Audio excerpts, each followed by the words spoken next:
mute, please, if you could, except for the two speakers. Again, we're going to have loads of time at the end for questions and answers. The presentation will be about 40 minutes between the two speakers. So we're giving ourselves 15 to 20 minutes at the end for the questions, and you can feed those questions into the chat. We would be delighted. And I'm sure after looking at those presentations, I'd say we're going to be a lot of active questions at the end. So that will be great. So again, we have two, just to say to you, we have two very, very committed speakers this morning. So I'm just going to, sorry, the recording has started there now, so I'm just checking everything is up and running before we go into anything else. So I'm just going to introduce the two speakers first, and then Claire Champeau is going to start off our introduction here. So Claire Champeau is an extensive experienced policy worker, both in research and project coordination in a social field at local and at European level. And she's our European expert here this morning. She's been active in promoting the rights and participation of people in experiencing poverty, discrimination and social exclusion. And she's been working with social services within local municipalities in France for 7 years. Her original background is studying political science and sociology. And you had more of a bio, again, of Claire when I sent out the invites. And then we move on to our second speaker, who's looking at it from an Irish perspective, and that's Claire Duffy.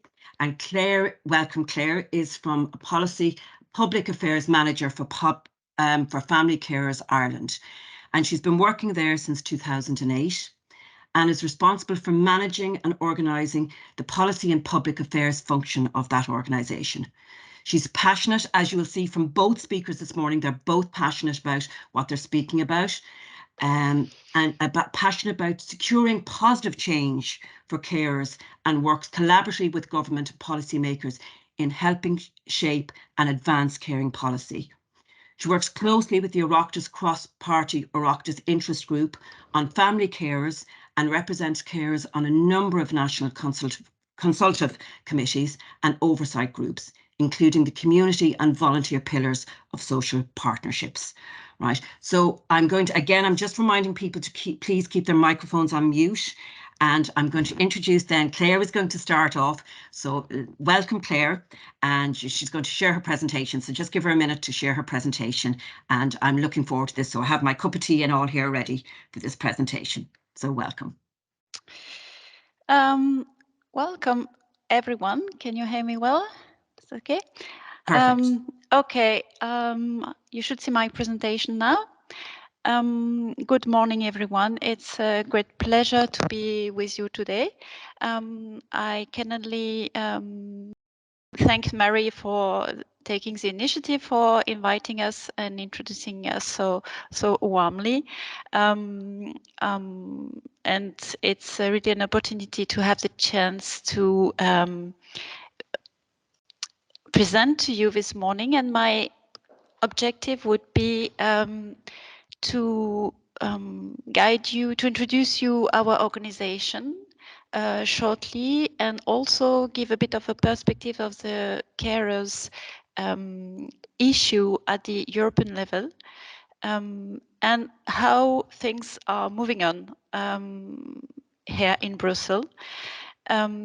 With this newly adopted care package, and what does it mean, and what does it bring concretely for informal carers. But yeah, first, I'm speaking on behalf of the Eurocarers network. I'm here in our secretariat in Brussels, which aim is to serve the activities of this wide network of 75 organizations across 25 countries in Europe, not only EU. We gather two types of organizations: carers organizations, a grassroots organization, advocacy organization, but also research and development organization who focus on care and caring issue. We are active as an advocacy organization in policy making, but also in research projects and in pilot projects. We are working across a series of different areas which all concern informal carers, including long-term care, but also ICT, gender equality, health, employment, access to training, the question of young carers, and many other policy areas. We have two very important members organization in Ireland, Family Carers Ireland, and Claire Duffy will speak for them in a moment, and also Care Alliance Ireland. Well, there are many definitions of informal carers, and I know that in Ireland you're speaking more of family carers. But informal carers is the wording that we have been trying to introduce at the EU level, and which is now adopted, I would say, officially by EU institutions. And it is defined as a person who provides care, usually unpaid, but even if there is some allowance or benefits, it's not an employment contract as such, to someone with a chronic illness, a disability, or any other long-lasting care needs outside of a professional or formal framework. And the added value of having this definition adopted now for us is quite clear, because it's a wide approach to the issue. It's not only the family, it can be neighbor, friend who provide a regular help to someone. And it is encompassing a wide range of situations. And it also concern people who get a bit of a benefit, a bit of money, but who are primarily people who are close to someone in need of care. It's very difficult to assess the extent of the issue, the extent of the number of people who provide care informally. So we have, for the moment, to rely on proxy, so surveys,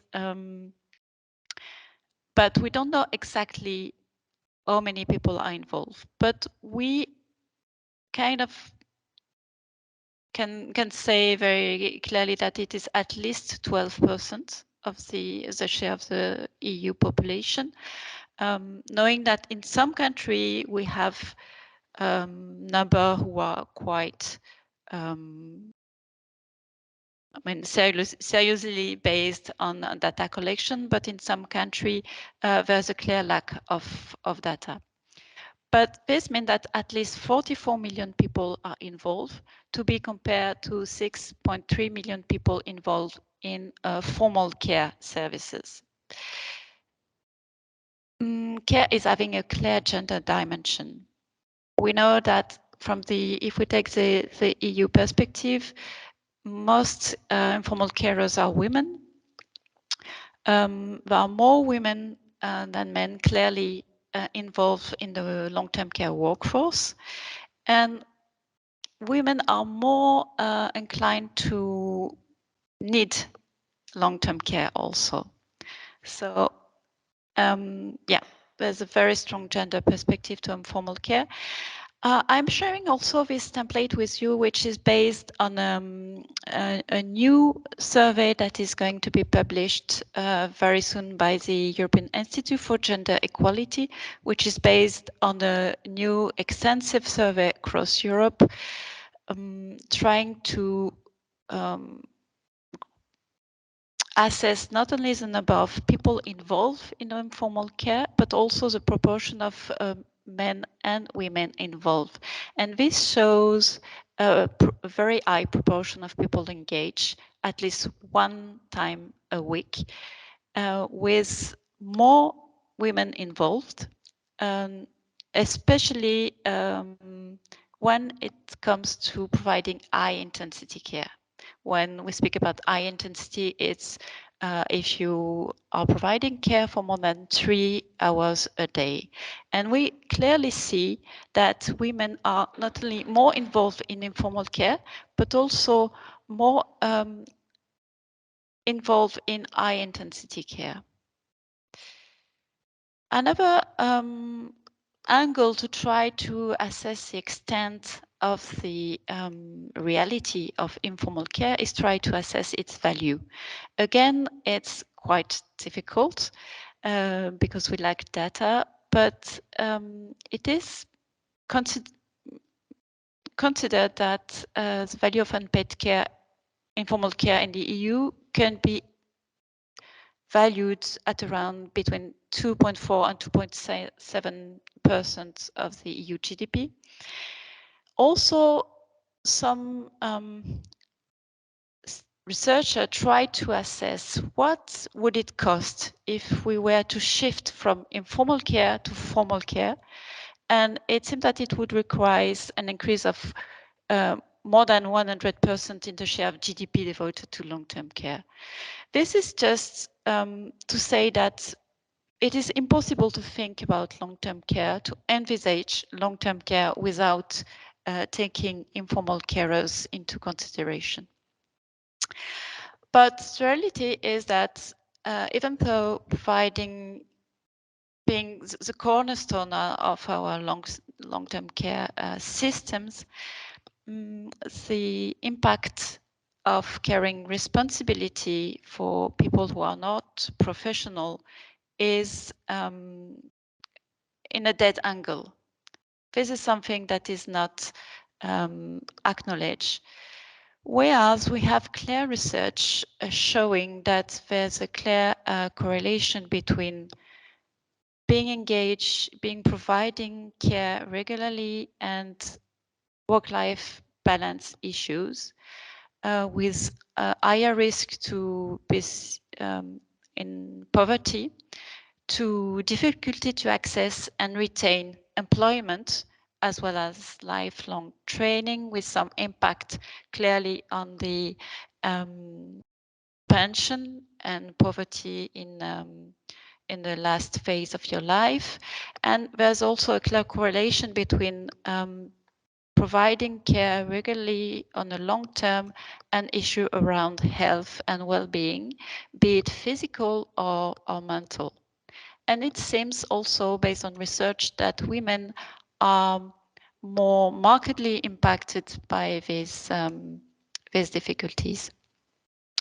Clearly, also the pandemic, with the closure of services, the confinement measure, has make it even worse for carers. And this is something that we know from life, but this is something that has been looked at in a survey, in different country, but also in a survey that our network has done 2 years ago now, based on a survey among informal carers during the COVID-19 crisis. And it's clearly show that the quality of life, the stress and the access to care service has been worsened, and that we have seen a clearly an impact in terms of more care being delivered in a more intense way and more people being carers. And the pandemic is not over, and also it appears clearly that this situation is here to stay, that there's a legacy from the pandemic, in the sense that many support structures have been dismantled, have been closed, are not reopening. Also, many personal situation has been worsening, and this is here to stay. So again, against this difficult background, what do carers want, and what is the carers movement promoting, advocating for? So a set of demands are there, which importantly, are part of a package. This is say that we don't want only one thing. We want a comprehensive and balanced response to the needs of informal carers, including financial support, access to employment and to training, pension credits, also respite care, breaks. We need also information, training, support, and as a cornerstone, we need recognition, and we need also choice, in a sense that people should have a choice, and also people in need of care should have a choice regarding the care arrangement that fits their needs best. I mean, some people might not want to be helped by their children, for example. So we need more formal care services able to provide choice for people. Importantly, informal care issues are standing as part of a wider picture, which is how member states, how countries try to address the trilemma of care and how they kind of position themselves in between this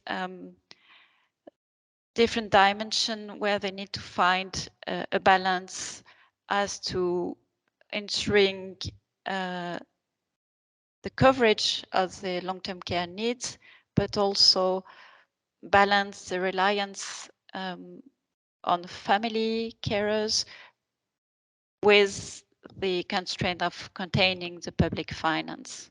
And depending on how member states situate themselves in this map, I mean, the way to address the situation will be different.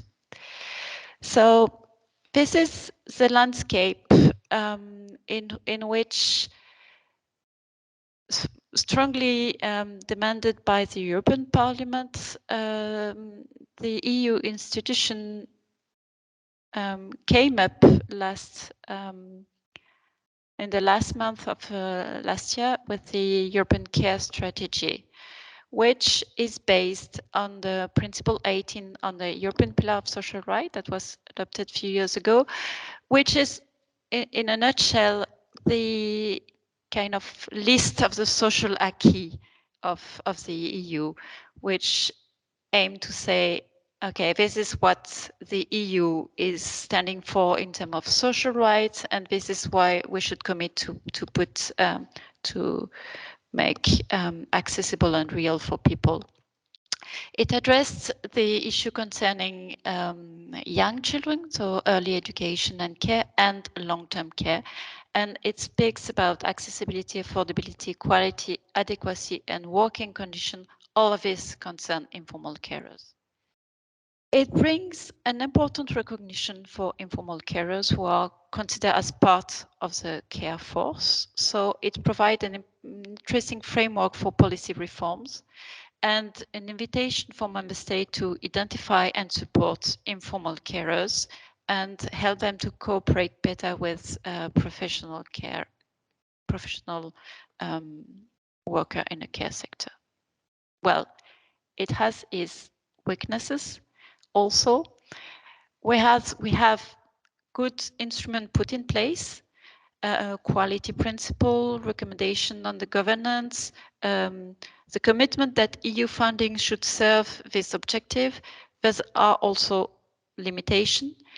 And the most important of the limitation is this care strategy is that it's not binding. So member states will be supported, invited to do this. They are invited to explain what they are doing so they can be a comparison and monitoring between member states, which is quite useful, but there is no compulsory element. It's not a directive.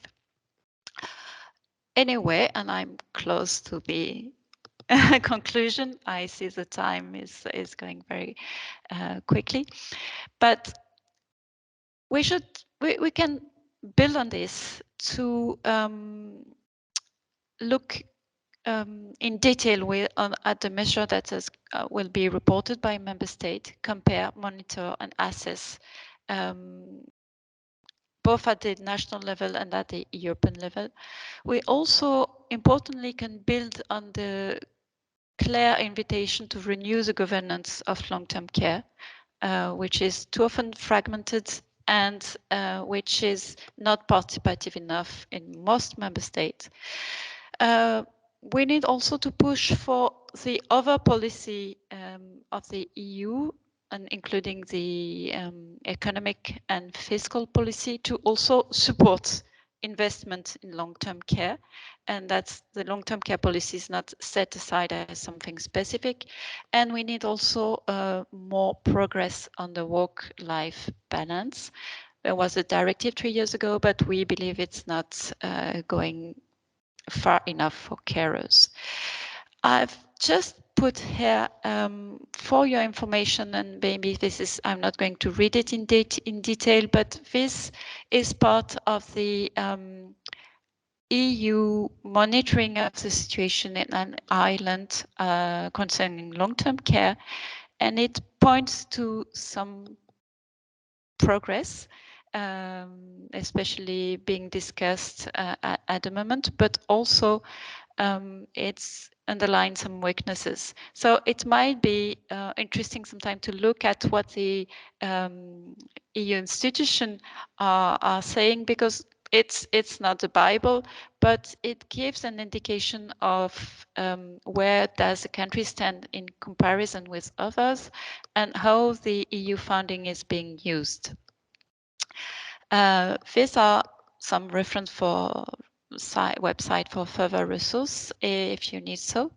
And I thank you on this for your attention, and I hope I was clear enough on all these processes that appear sometimes a bit complex, and I'm ready for questions. Thank you so much, Claire. No, that was great. And remember, all those links at the end as well, we'll be sending it out with the recording as well, with the presentation. So you'll have those links when I send out the email later on the week. Thank you very much. And Claire, we're going to move on to Claire, the Irish perspective. So we'll move on to Claire Duffy. So welcome along, Claire. Yeah, thank I'm going to you. let Claire share there. Thank you, Mary. And I get anxiety when I have to share my screen, and hope, can everyone see that? That's perfect, Claire. Good, perfect. Okay. Lovely. So again, just thank you to Mary and to the department and the task force for inviting me to be here today. I want to take some of what Claire has said and distill it down to the Irish perspective. Just before I do that, I just want to say that I'm Claire, obviously, and I work with the national charity here in Ireland, Family Carers Ireland, who exist for one reason and one reason only, and that is to provide support to Ireland's family carers. And Claire has done a brilliant job of explaining informal carers and family carers, so I don't need to. But all I want to say is that, bear in mind as we're talking today that, very often when we think of family carers, we think of people caring for older people. And yes, that is a really important part. But we also represent those family carers caring for children with disabilities, adults with autism, people with Down syndrome, someone caring for someone with Alzheimer's or dementia or a lifelong condition. We care, our carers care for people across the life course and for all different disabilities and condition types, including mental health. So it's that, I suppose, that expansive range of conditions as well. The one thing I would say we all have in common, though, is during our lifetimes, we're either going to need care or provide care, and more likely both. So if we're fortunate enough that this conversation doesn't affect us today, it's likely it will in the future, because it's something that just, it affects all of us. Just in terms of the figures, and I was interested what Claire said about, having to rely so much on proxy figures to try and enumerate carers. But in Ireland, we're very fortunate. We have a question on our census that asks, do you provide care? And if so, how many hours? So while we're fortunate to have that question, we're unfortunate in the sense that we have seen consistently over the last waves of census that it under-enumerates carers. So for some reason, our census of population only ever shows about 4% of the population caring, which is entirely out of kilter with our colleagues across Europe. And indeed, I'm from the north. I'm from County Tyrone, and about 12% of people in the north say they're carers. So why here through the census do we only have 4%? And that's a conversation we're having with the CSO. So actually in Ireland, we rely on the Irish Health Survey, which is also done by the CSO, to tell us our figures on caring. So it says that 13% of the Irish population provide care. That's about 1 in 8 adults. That's about 500,000 people. And those carers provide 19 million hours of care each week. And again, Claire talked about the valuation of care. Here in Ireland, we say that if each carer decided in the morning, I'm not doing it anymore, and our Department of Health had to step in and replace that care at a rate of €20 per hour, it would cost 20 billion every year. And that's quite conservative. And we know that, the budget at the moment for the health services is 23 billion. So it's up there, it's comparable with that. It's also really important to remember that we do have young carers and young adult carers in Ireland. And again, enumeration of those is difficult, but actually the World Health Organization, through the Department of Health, actually do a health behaviour in school-aged children survey. I think there's about 12,000 young people in Ireland engaged in that survey, and 13% of those between the ages of 10 and 17 identified themselves as a young carer. So extrapolated out to the national population, that's about 67,000 people in that age bracket alone. But we're not saying that all of those 67,000 young people are vulnerable. Caring and having care play a role in your young life is very, very often very positive. But for a cohort of those 67,000 young people, it isn't healthy, and it prevents them from participating in school and sports and transitioning to third level and so on. So that's where it becomes problematic. And then the final thing I want to say on this slide is that I already said 1 in 8 people in Ireland care. That figure is going to have to drastically increase by the year 2030 just to meet the demands of our ageing population, the increasing population, or the incidence of people with disabilities and conditions, and to support our health policy, Sláinte Care, which rightly says that we need to shift care back towards care in the home and care in the community. So obviously to do that, Sláinte Care is entirely predicated on having family members available and loved ones available to provide that necessary care. But caring, sorry, I just want to say actually, because caring is so invisible, it goes on behind people's front doors. But to put that 500,000 carers into perspective, it would fill Croke Park more than 6 times. So that's the kind of the figures that we're talking about. Caring can be incredibly rewarding. Any of us that do it know that, but it can also be really, really challenging and very lonely. So every other year, we in Family Carers Ireland do a state of caring survey. Our most recent one we did this time last year, we did a survey of 1,500 existing family carers. And some of the findings emerging from that, 88% of those carers feel that the value of the care they provide isn't recognised. So we don't put a value on that. And again, that's something the Citizens Assembly, which I'll talk about a little bit later on, looked at very closely. What value do we as a society place on unpaid care work? The other finding was that 71% feel left out of society. And it was really strange during COVID, where we were all faced with lockdown and the strangeness of that. But so often carers said to us, actually, lockdown is my normality. Every day for me is a bit of a lockdown. So, this figure backs that up, that 71% feel left out of society. 68% experience financial distress. And I want to just flesh that out a little bit more, because I was speaking to nurses last week in Beaumont Hospital, and I asked them, why do you think carers experience financial distress to such an extent? And they said, well, because of the additional costs of caring, which is true. And by the way, the additional cost of caring is estimated to be about €244 per week in intensive caring situations. But if I give you a very simple example of a couple who meet, buy a house, get a mortgage based on 2 incomes coming into the house. They have a child born with a profound disability. Mum, very often mum, gives up work. That 2-income household becomes a 1-income household. They're trying to pay the mortgage on 1 salary and meet the additional costs of caring. And that's very typical. So that's why so many caring families experience that financial distress. Of those experienced financial difficulties, 23% are cutting back on essentials such as food or heat in order just to cope. And that's not in any situation where you have a household and you're caring for someone who's medically vulnerable. that's you know, that isn't acceptable. Sorry, Claire. Sorry, there was a little bit there that you just lost. Can you just go back to the last thing you said? Your connection went a little bit. Apologies. Just go back. Yes. The 23%. Please, just go back to the 23, please. Yeah, just so just to say everything. that of those who are financially struggling or in financial distress, 23% of them are cutting back on essentials such as food or heat.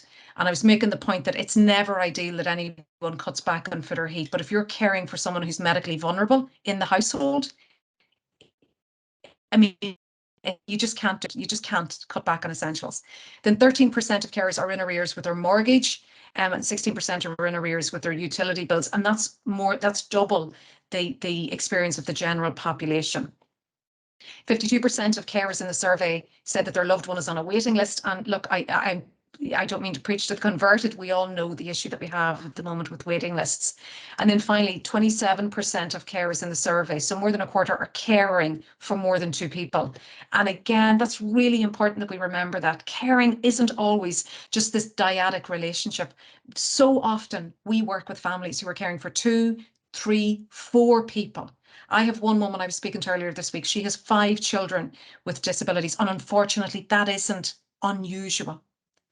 So just to remember that, I think it's important as well. So getting to, I suppose, the name of this the title of this presentation, which is the gender dimensions of care. One of the things I want to say before I get stuck into this gendered piece is that I don't want to sound anti-men in any of this, because some of the best carers I know are men, and they care brilliantly. And I want to say that out loud before I begin, because the figures go against that and the figures hide that a little bit, but it's really important we acknowledge that. But 80% of all long-term care is provided by family carers, and the majority of those are women. So when we look at the hours, I said 19 million hours of care is provided every week in Ireland. 2/3 of that care is provided by women. So it is gendered.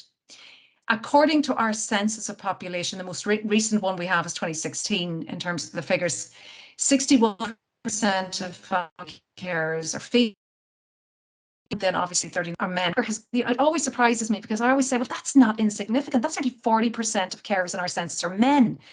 But when you scratch beneath the surface, a different picture begins to emerge. When we look at the social welfare statistics and we look at the carer schemes in social protection, the vast majority of people receiving carers allowance, carers benefit, and the carer support grant are women. So it ranges between 77% up to 83% of people in those schemes being women. And in order to qualify for any one of those 3 schemes, you must provide at least 35 hours of care a week. That full time, it's at least. So that shows you that even though men will identify as a carer in the census, when it comes to the caring work that's done, women are providing more intense, demanding types of care, such as, you know, the personal care, the bathing, the toileting, where men's contribution is more likely to be on practical supports like transport to and from the hospital, you know, be picking up a bit of shopping. And actually our research through the State of Caring backs that up as well. So it is gendered. And the Irish Human Rights and Equality Commission and the ESRI did a really interesting piece of work back in 2019 around caring and unpaid work, and they used the European Quality of Life Survey as their data source. But that study found that, you know, again, this persistent imbalance between men and women in the provision of care. 45% of women and 29% of men provide care for others on a daily basis, and on average women spend double the amount of time as men providing care.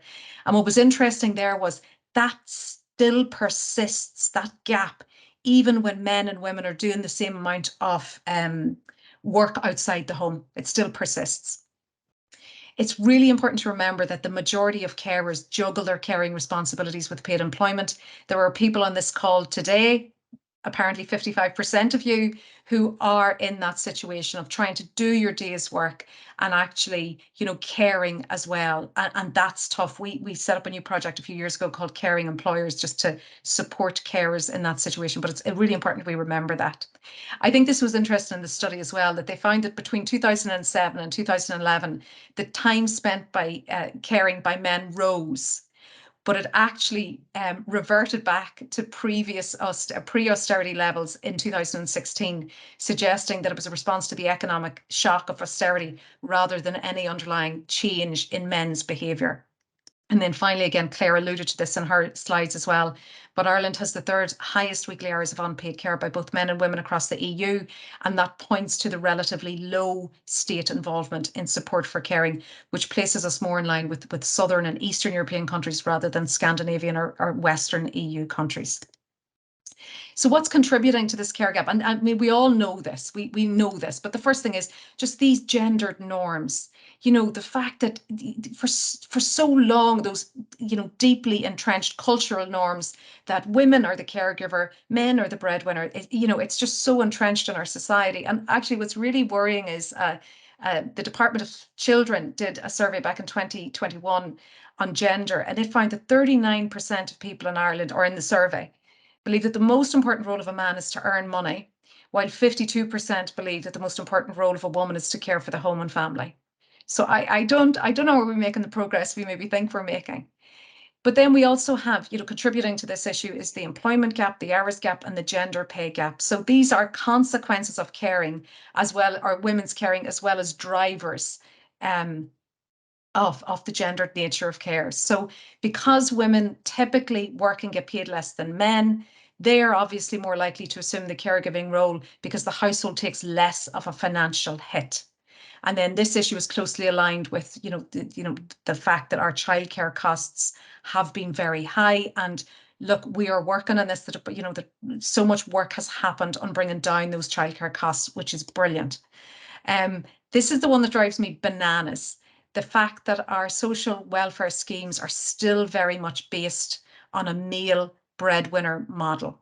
So, this goes back to the absence of pay-related benefits in our social welfare system. So in other words, they're not indexed back to how much you earned before you went on carer's benefit or whatever. It just further, I suppose, underscores the gender dimensions of care, and specifically the fact that the carer's allowance is means tested on the household income. So even where you have a carer caring has no income of her own or his own, and their partner's income is assessed, it means that carer very, very often is not receiving any carer's allowance at all because of that means test. And it leaves carers financially reliant on their partner.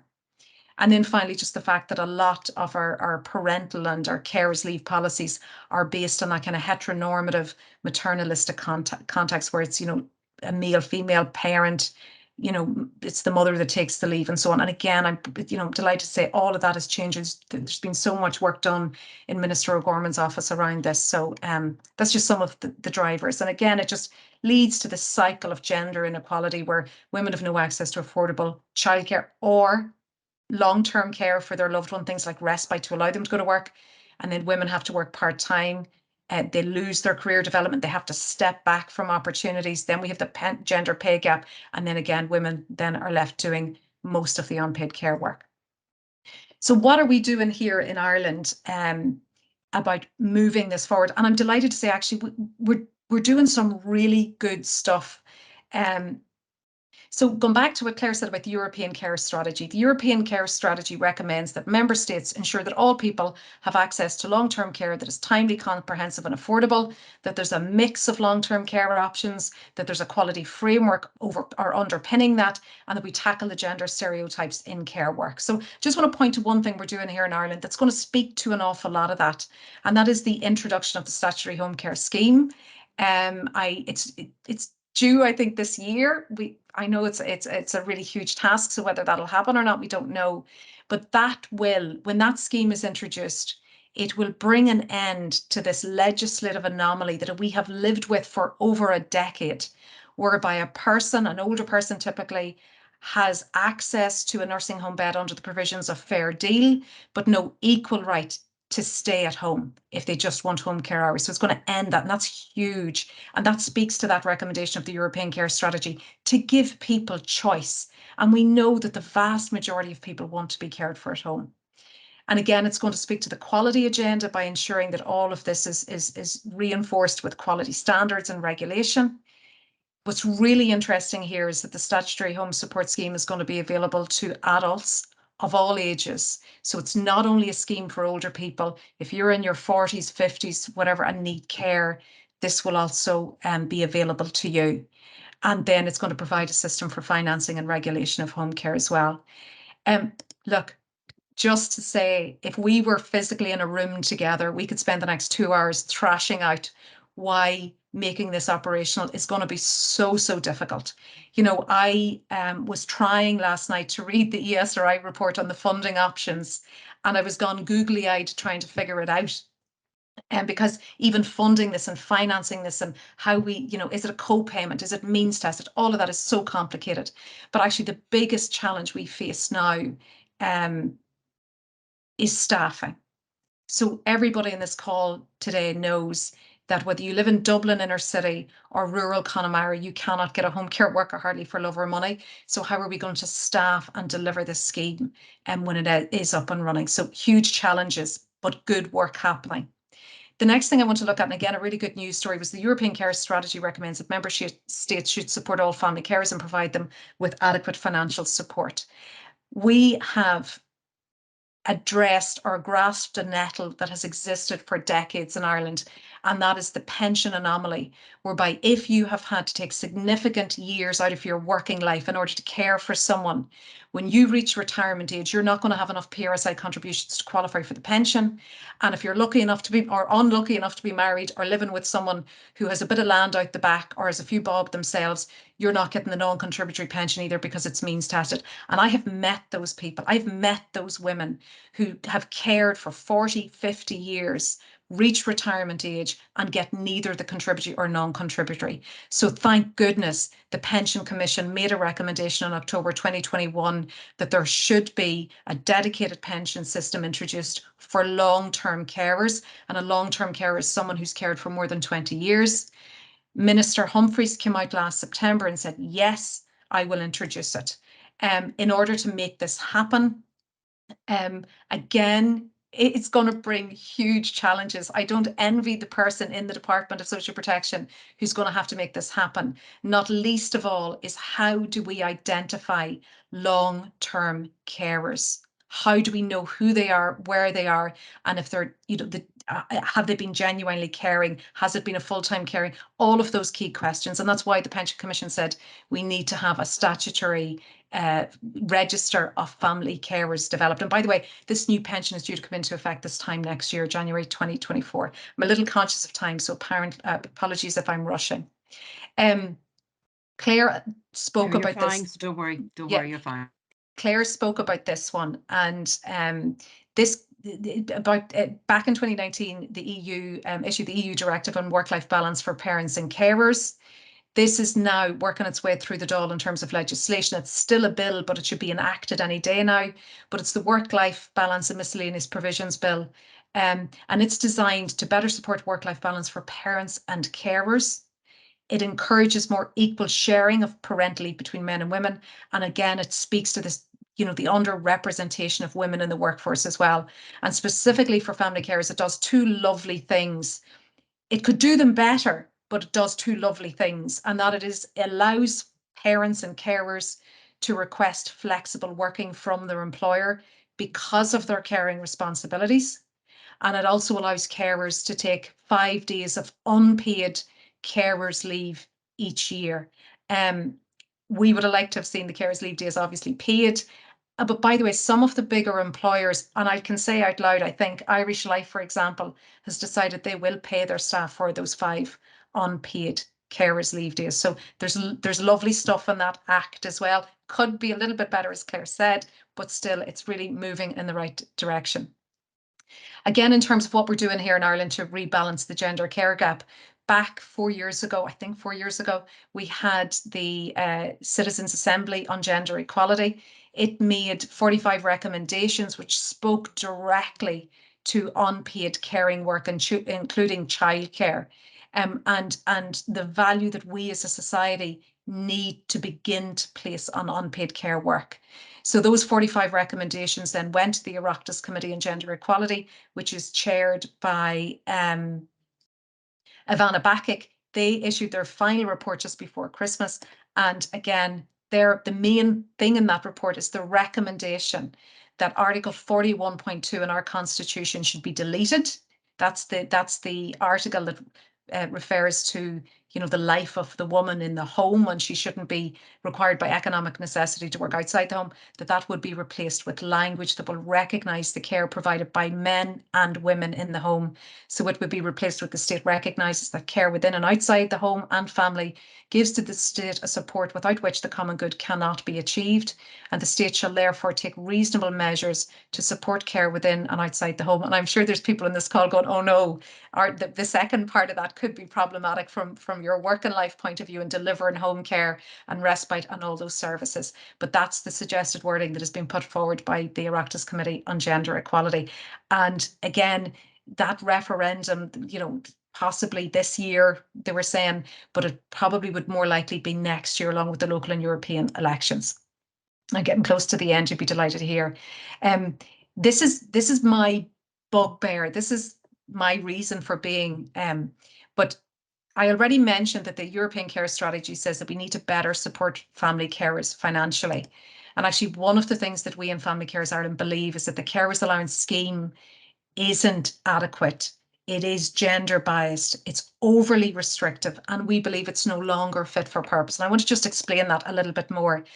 The carers allowance scheme undervalues care. And by the way, the people in the Department of Social Protection, this is no criticism of them. They're excellent and they're brilliant colleagues to work with, but this is the scheme itself. It undervalues care work. So carers allowance is the only social welfare payment where recipients of it are expected to work full time. And in doing that full-time work, they get €16 more than the basic social welfare rate, if anything at all. A significant number of people who get carers allowance get a reduced rate, so they're getting less than job seekers. It's inadequate. So I mentioned earlier that the Vincentian Partnership for Social Justice did a MESCL research for us last year, and it showed that really in highly intensive caring roles, it can cost up to €244 extra per week in that household just to provide that care. So €236 per week in carers allowance isn't enough for full-time care. It's outdated. So that the carers allowance scheme was introduced in 1990, I think that's 32 years ago, for people living with and caring for a relevant pensioner. It was not designed for a parent caring for a child, you know, who's born with Down syndrome, and they're going to be caring for 20, 30, 40 years, and they're going to want to stay working and stay integrated with the workforce. It was never designed for that.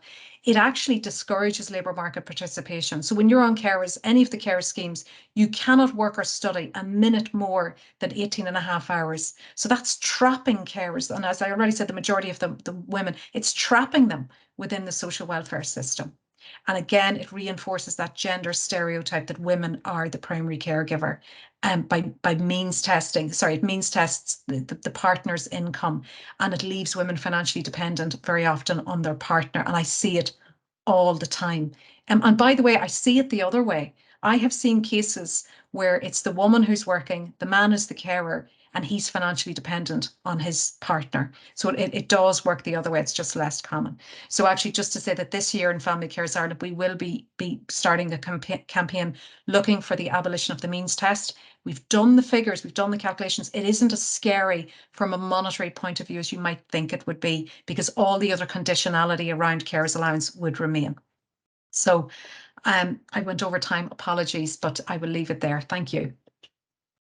Claire, we couldn't fault you on that because your enthusiasm, we'll allow you to go over time, because it said the enthusiasm from both of you, both Claires actually today, you can see that they're so invested in what they're doing. And that's obvious, because remember, the main aim of these webinars is to present evidence, research, or even analysis in an evidence in relation to the area of women's health. And this is what you both have done today. You know what I mean? You've shown that to us.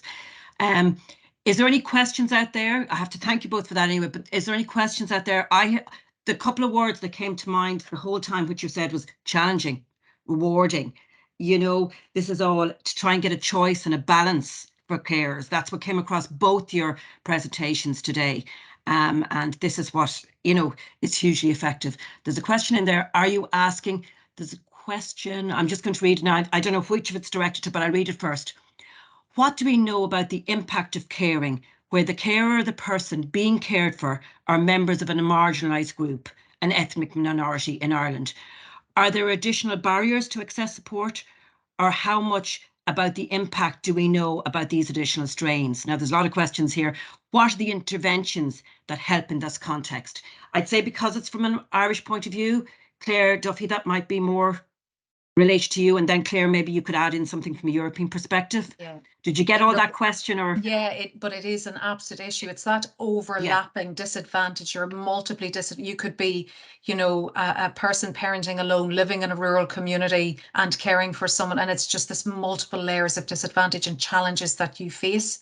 And more in Family Carers Ireland, we are targeting our supports as much as we can to help people, and we do a lot of one-to-one intensive support. So if a carer that was experiencing that, you know, multiple layers of disadvantage came to us, we will unpick all of that collectively. But it's definitely and again, I see it a lot with young carers. So often a young carer is defined by everything else before they're defined as a young carer. They're defined as an early school leaver, a troubled teen, whatever. But actually, when you look, they were a young carer, and that maybe was a lot of it. But yes, it's a valid question, and it's I don't know. Does Claire want to come in on that? Claire? Yeah. Well, on the question on marginalized group, I fully agree. And the more we see research on this type of question, the more we can argue that what you need is, you need access, you need rights, you need the same law for everyone, but you need personalization of support. So you need really to work case by case, and trying to tackle all the sources of difficulties and all the obstacles people and face. I've seen the second question, and I think it goes well together with your question, Mary, about the formalization of formal carers. Formal carers training. Yes, I think. Well, if you look at the care package, what is said and what we finally all agree is that informal carers are part of the workforce. Okay, it's a strange way to put it, but it's reality. They are part of the care workforce. But if we say that, you need to treat them on an equal footing as care workers. So you need to think about their income, their social protection, their pension, health preventions. So, and we've been advocating for training for a very long time for a different purpose, not for controlling informal carers who in most cases want to be good carer. That is really what they want, but also first to protect them, to give them the tools to care properly in a way which doesn't hurt them physically and mentally, and who provide some fulfillment in the sense that they know they are doing well. Also to prevent situation to get bad, and which can lead to abuse or difficulties between the care recipients and the user, and also training assorted with skill recognition that can reinforce the self-awareness of being a carer and having a value, having some skills that are worthy, and that you can also value in the labor market after the caring period will be over, or if you have some time to do some work. So training is key. It's very important indeed. Okay, and I think that answers another question, actually, one that came in there, that either presenters believe that that IC should receive formal training to prepare them for the work and ensure that the recipient of the care is receiving good care. So I think that more or less, There's another question in, actually, for you, Claire, as well. What work is ongoing at EU level to address the so-called care drain of LTC workers from non-EU European countries to EU member states? and where they can get better pay for the work. But this has to be a devastating impact on the care infrastructure and the informal care in their own countries and informal care infrastructure in families and communities. It's a big question again. So yeah. Excuse me. Yeah, this is a big question. Many countries, before speaking about the EU, different countries are taking some policies, initiative to regularize, to reorganize and restructure the situation of undeclared migrant life in care, especially in Austria. This is happening very clearly, which answer to a short-term need clearly and ensure that these migrant carers get protected against abuse. But clearly this is not the magic solution. And we are also questioning some aspect of the migration policy in the EU, who is calling for letting people in based encouraging migration based on skills to fill the gap in the EU. And this is clearly creating difficulty not only for non-EU migrants, but also within the EU.